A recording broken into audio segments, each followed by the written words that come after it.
भारताची राज्यघटना ही काही कामाची नाही. भारताचे संविधान हे जातीवादी आहे. भारताचे संविधान हे लवकर न्याय देत नाही. भारताचे संविधान हे बलात्काराला लवकर फाशी देत नाही. भारताचे संविधान हे जात बघून नोकरी देते. आरक्षण हे नष्ट झाले पाहिजे आणि समान नागरी कायदा लागू झाला पाहिजे. भारताचे संविधान खरंच एवढे चुकीचे आहे का मित्रांनो? आपण त्या विषयावर आपण जाणून घेणार आहोत. तर व्हिडिओमध्ये शेवटपर्यंत तुम्हाला सगळं मी सांगतो काय आहे काय नाही. चला व्हिडिओला सुरू करूया. पहिले आपण पाहूया भारतीय राज्यघटना काहीच कामाची नाही का? का कामाची नाही? कारण ती सगळ्यांना आरक्षण देते, सगळ्यांना समान पकडते, सगळ्यांना जाती धर्मांना एकत्र ठेवते म्हणून काही कामाची नाही का? जी मनुस्मृती सगळ्यांना विरोध करते, दलितांना विरोध करते, महिलांना विरोध करते, ते कामच आहे. म्हणजे भारतीय संविधान हे सगळ्या समानता बंधुता शिकवतं, ते कामाचं नाही आहे. दुसरा पॉईंट आपण पाहूया. भारताचे संविधान हे जातीवाद करतं, जातीवादी आहे असे बऱ्याच जणांचे म्हणणे आहेत. तर याचे आपण सगळ्यांचे उत्तर आपण तुम्हाला सांगतो. भारताचं संविधान अजिबात जातीवाद करत नाही. आणि बऱ्याच जणांचे प्रश्न पण आहेत की आरक्षण हे नष्ट झालं पाहिजे, समान नागरी कायदा लागू झाला पाहिजे. तर मी तुम्हाला सांगू इच्छितो आरक्षण का नष्ट झालं पाहिजे. मला सांगा, सगळ्यांना समान अधिकार कोणत्या राज्यात आहे? ना UPमध्ये आहे, ना बिहारमध्ये, ना महाराष्ट्रामध्ये. भारत देशामध्ये कुठेही कानाकोपऱ्यात जा, कुठेही समान अजून माणूस मानला जात नाही. प्रत्येक ठिकाणी हा जातीवाद घेतलाच जातो की हा खालचा आहे, मी वरचा आहे, आमचा हा सन्मान राहिला पाहिजे. जे खालच्या जातीत आहेत ते खालचेच राहिले पाहिजे, त्यांनी गटराचं घाणीचं काम करायचं, आमचे पायाखालीच राहिले पाहिजे, अशी त्यांची विचारसरणी. मग कशावरून तुम्ही बोलता की आरक्षण नष्ट झालं पाहिजे? आणि आरक्षण जातीच्या आधारावर नाही आहे, आरक्षण हे गरिबीच्या आधारावर आहे. जातीच्या आधारावर कधीच बाबासाहेबांनी आरक्षण कोणाला दिले नाही. जातीच्या आधारावर द्यायचं असतं तर आता मराठा आरक्षण आहे, ते आरक्षण मागताय, त्यांना का देत नाही? कारण ते पैशावाले गरीब पण आहेत, पण का देत नाहीत? त्यांचं गरिबी कोणी बघितलीच नाही म्हणून त्यांना आरक्षण मिळत नाही. सगळ्यांना गरिबीच्या आधारावर SC ST OBC यांना आरक्षण दिलेलं आहे. सगळ्यात जास्त OBCला आरक्षण आहे कारण त्यामध्ये जाती जास्त आहे. त्यानंतर SC, नंतर ST, असे NT असे बरेच जाती आहेत. मग नंतर त्यांना आरक्षण दिले. जातीच्या आधारावर कोणाच आरक्षण नाही. ज्यांचे दिवस जसे होते तसे त्यांना आरक्षण दिले. गरिबीच्या आर्थिक निकषावर आरक्षण दिले. आरक्षण कधी पण सोडायला तयार आहे बहुजन समाज, पण तुम्ही सगळ्यांना समान माना. संविधान हे कधीच चुकीचं नाही, नव्हतं आणि असणार. चुकीचं कोण असतं तर इथले राजकारणी. तुम्ही परत दुसरा एक प्रश्न आहे की बलात्कारांना लवकर फाशी भेटत नाही, संविधान बरोबर नाही, संविधानाला हे बंद केलं पाहिजे, दुसरं संविधान दिलं पाहिजे, प्रत्येक 50 की 70 वर्षांनी संविधान हे चेंज केलं पाहिजे. काय गरज आहे?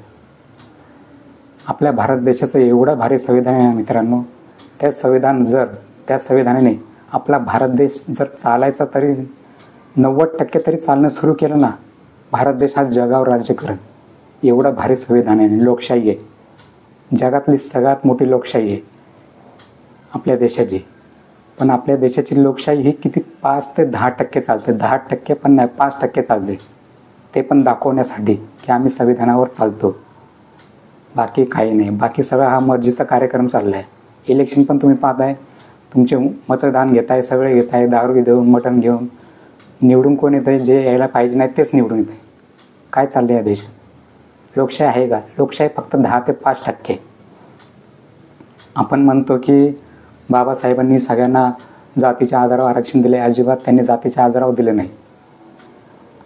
त्यांनी आर्थिक निकषावर आरक्षण दिले आणि ते नष्ट व्हायला पाहिजे. मी म्हणतो व्हायला पाहिजे, पण सगळे समान झाले तर, सगळ्यांकडे पैसा आला तर, सगळे नोकरीला लागले तर.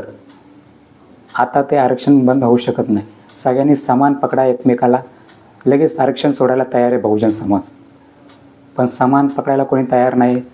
म्हणजे जे मराठे आहेत ते दलितांच्या घरी पोरगी द्यायला तयार नाही, जे दलित आहेत ते मराठ्याच्या घरी पोरगी द्यायला पोरगा करायला तयार नाहीत. का असं? कशामुळे होतं आहे? ही जाती आता आपल्या मानसिकतेमध्ये आपण पकडून ठेवली आहे की हे खालचे आहेत, हे वरचे आहेत, हे तसेच राहिले पाहिजे.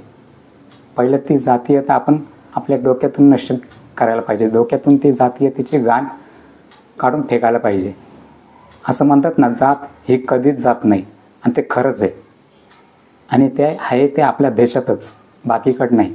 बाकीकडं होतं कुठं, अमेरिका यासारख्या देशात होतं काळा आणि पांढरा, म्हणजे गोरा आणि काळा हे रंगाचा भेद होता, पण तो भेदही काही वर्षांनी नष्ट झाला. आता सगळे समान आहेत. काळ्या रंगाचा माणूस अमेरिकेचा राष्ट्रपती झाला, बराक ओबामा, हे तुम्हाला माहीतच असेल. म्हणून तिथं अजून आता कसलीच जातीवाद नाही, कारण काळा माणूस ज्याचा विरोध करायचा तो राष्ट्रपती झाला एवढ्या मोठ्या देशाचा, जो देश जगावर राज्य करतो. आणि 5 वर्ष राहिलाय सुद्धा, असं नाही की त्याला मधूनच गायब केले. 5 वर्ष सत्ता भोगली त्या माणसाने, काळ्या माणसाने, बराक ओबामा यांनी. मग त्यांनी ना जातीवाद नष्ट केला, तर मग आपण का करू शकत नाही? आणि राहिला आता बलात्कारांना शिक्षा द्यायचा, सजा द्यायचा, फाशी द्यायचा प्रश्न, तर बलात्कारांना फाशी का होत नाही याचं कारण माहिती? दुसरं तिसरं काय नाही, संविधान हे खूप चांगलं आहे, फक्त त्याला चालवणारे हात नीट नाही. जे आपण सत्तेवर बसवलेत त्यांना सगळ्यांना समान अधिकार, समान हक्क, शिक्षण मिळावं म्हणून त्यांना सत्तेवर बसवलं नाही आपण. त्यांना आपण कोणत्या आधारावर वोट दिलं आहे? बाटलीच्या, दारूच्या, मटणाच्या या आधारावर तर वोट दिलंच आहे. बाकी त्यामध्ये समानता असो, रोजगार असो, शिक्षण असो किंवा नसो, काही फरक नाही पडत. आम्हाला प्रथम आमचा हिंदू जन्माला आल्या पोरींवर बलात्कार होत आहे, तर लोकशाही मान्य नाही बऱ्याच जणांना. सगळ्यांना मनुस्मृती मान्य आहे, कारण मनुस्मृतीमध्ये बायांना कुठंच स्थान नाही, फक्त माणसाचंच राज्य तिथं. माणसाचं फक्त कोणत्या जे उच्चवर्णीय त्यांचंच राज्य आहे, बाकी कोणाचं नाही. जे खालच्या जातात ते खालचेच आहेत. म्हणून त्यांना लोकशाही का वाटत नाही, का पाहिजे नाही? कारण ते सगळे समान मानते ना लोकशाही, त्यांना समान नको आहेत.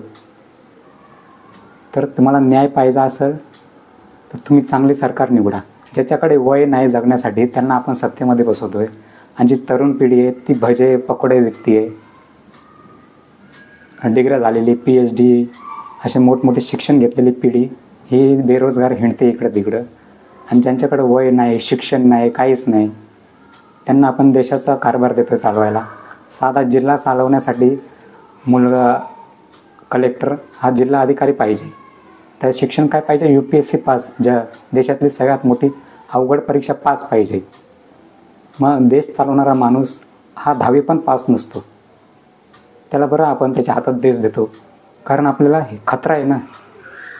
खतरा कोणाकडूनच नाही, खतरा तुमचे हक्क, अधिकार, तुमचे शिक्षण, येणारी पिढीचा खतरा आहे, बाकी कुठंच खतरा नाही आहे. एवढ्या वर्षी खतरा नव्हता, तर तुम्हाला आता कुठून खतरा येतो? खतरा तुमच्या हक्क अधिकारावर आहे. लोकशाही वाचवा, लोकशाही वाचले तर तुमचे हक्क अधिकार वाचतील. आणि संविधानाचं राहिलं तुमचा संविधानाचा प्रश्न, की संविधान कोणाला बरोबर न्याय देत नाही, फाशी देत नाही, बलात्कारांना फाशी देत नाही, बरोबर न्याय करत नाही, जाती बघून न्याय करतो, आरक्षण हे ते. जर तुम्हाला न्यायाचाच प्रश्न राहिला ना, फाशी द्यायचा बलात्कारांना, तर संविधान एवढं भारी आहे ना, ते चाललं ना, ते तुम्हाला सांगितलं जाईल. त्याला बाबासाहेब स्वतः बोलले की संविधान आपण किती चांगलं लिहा, जर त्याला चालवणारे हात जर चुकीचे असतील ना, तर ते चुकीचंच ठरेल. आणि संविधान हे किती चुकीचं असलं तरी त्याला चालवणारे हात योग्य असतील ना, तर ते योग्यच ठरेल. आता आपण विचार करा, आपण कोणत्या हातामध्ये संविधान दिलेलं आहे आणि आपण कोणाकडे न्याय मागतोय, कोणाकडे न्यायाची अपेक्षा ठेवतोय. हेच मी तुम्हाला सांगू इच्छितो. संविधान कधीच चुकीचं नव्हतं, ना आहे ना असणार. संविधान हे नेहमी योग्यच आहे, फक्त ते चालवलं जात नाही हाच प्रश्न आहे. ते चालवलं जात नाही त्याचंही दोषी आपणच आहोत. आपण नेत्या मंडळीला दोष देऊ शकत नाही, त्याचे दोषी आपणच आहोत. त्याच्यामुळं जागृत व्हा, न्याय हक्क अधिकारासाठी लढा, चांगला व्यक्ती निवडून आणा, योग्य व्यक्ती सत्तेमध्ये बसवा, तरच तुमचे न्याय हक्काचे प्रश्न, तुम्हाला न्याय लवकर मिळायचा असेल तर मिळेल, जर तुम्ही योग्य माणूस बसवला तर. एवढंच मी सांगू इच्छितो. आणि संविधानाचा जास्तीत जास्त विरोध करणं बंद करा. हे संविधान सगळ्यांसाठी समान आहे, फक्त ते योग्य हातात गेलं पाहिजे. योग्य हातात गेलं ना, तुमचा देश हा कुठं राज्यक्रम बघा, America, France, England, Russia, Japan, China सगळ्यांना मागं टाकेल. जर हा देश भारतीय संविधानावर चालला ना, 90% तरी चालला ना, पूर्ण जगावर राज्य करेल. पण तो 5% देखील चालत नाही. त्याच्यामुळे जग काय, तो स्वतःवरच राज्य करत नाही. तेच म्हणतोय की योग्य माणूस निवडा, आणि हक्क अधिकार वाचवा. सगळ्यात मोठं म्हणजे लोकशाही वाचवा. जर दुसरा कायदा लागू झाला ना, तुमचं जे जगतायत ना स्वाभिमानाने, तुमच्या आया बहिणी ज्या शाळेत शिकतात आहेत, कॉलेजात शिकतायत, कामं करतायत, तुमच्या खांद्याला खांदा लावून, ते सगळं बंद होऊन जाईल. त्यांचंही जगणं मुश्किल होऊन जाईल. एवढंच मी सांगू इच्छितो. चला, एवढाच होता व्हिडिओ. कसा वाटला, काय वाटलं नक्की कमेंटमध्ये कळवा. आवडला असेल लाईक करा, शेअर करा. चॅनल नवीन असाल नक्की सबस्क्राईब करा. चला, जय भारत, जय संविधान, जय भीम. चला, बाय.